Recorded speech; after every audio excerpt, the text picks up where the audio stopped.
एका ग्राहकाने आधी हॉटेलच्या रूममधील पलंग तोडला।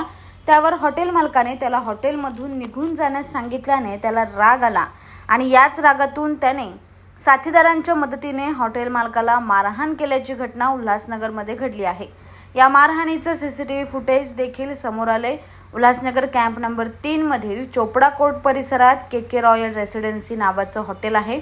या हॉटेलमध्ये भारत साळवे यांनी रूम घेतली होती। त्यांच्याकडून हॉटेलमधील पलंग तुटल्याने हॉटेल मालक जितू चैनानी यांनी त्यांच्याकडून कोणतीही नुकसान भरपाई न घेता त्यांना रूम सोडायला सांगितलं।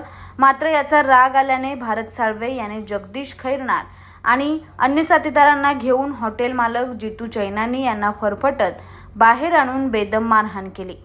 या मारहाणीत जितू चैनानी हे गंभीर जखमी झाले असून त्यांच्या डोक्यावर नाकावर इजा झाल्या आहेत। या प्रकरणी पोलिसांनी गुन्हा दाखल केला असून तपासाला सुरुवात केली आहे।